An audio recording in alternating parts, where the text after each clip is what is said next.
মন্ত্রী শশী পাচার ওপর আক্রমণের প্রতিবাদে প্রতিবাদ মিছিল মহিলা তৃণমূল কংগ্রেসের পক্ষ থেকে। মন্ত্রী শশী পাচার ওপর আক্রমণ ও বর্তমানে গ্যাসের মূল্য বৃদ্ধির প্রতিবাদ জানিয়ে হুগলি জেলার বাঁশবেড়িয়া পৌরসভার 20 নম্বর ওয়ার্ড তৃণমূল কংগ্রেসের পক্ষ থেকে এক প্রতিবাদ মিছিলের আয়োজন করা হয় শিবপুর এলাকায়। এদিন 20 নম্বর ওয়ার্ড দলীয় কার্যালয় সামনে থেকে এই প্রতিবাদ মিছিল শুরু হয়ে ওয়ার্ডের বিভিন্ন পথ পরিক্রমা করে ওয়ার্ডের মহিলারা হাতে সিলিন্ডার ও থালা বাটি চামচ নিয়ে মিছিলে পা মেলান।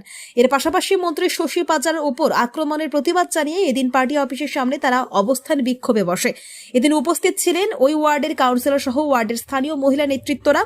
সবশেষে মাটির উনুনে কাঠ জ্বালিয়ে প্রতিবাদ দেখায় মহিলারা। উপস্থিত ছিলেন বাঁশবেড়িয়া পৌরসভার উপপৌর প্রধান। কি জন্য আজকের প্রতিবাদ মিছিল? আজকে প্রতিবাদ মিছিলটা এই জন্যই হচ্ছে যে গ্যাসের যে সংকট তৈরি হয়েছে বাঁশবেড়িয়া শহর 20 নম্বর ওয়ার্ডের পরিচালনায় আমরা দেখতে পাচ্ছি যে মানুষ রান্না করে খেতে পাচ্ছে না। সকালবেলা উঠেই মানুষ শুরু করে দিচ্ছে গ্যাস নেই, বাচ্চা কাচ্চাকে কী খেতে দেবো, মায়ের আর্তনাদ শুরু হয়ে যাচ্ছে, কান্নাকাটি করছে। আমাদের খুবই খারাপ লাগছে, যার জন্য আমরা আজকে রাস্তায় নেমেছি।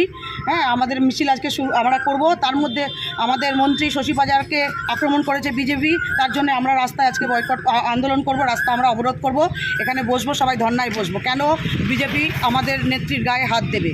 আমাদের আন্দোলন চলবে, চলছে। কোথা থেকে কোথায় মিছিল যাবে? আমাদের মিছিলটা সারা 20 নম্বর ওয়ার্ডই ঘুরবে। কি নাম আপনার? আমার নাম রিঙ্কু সাহা।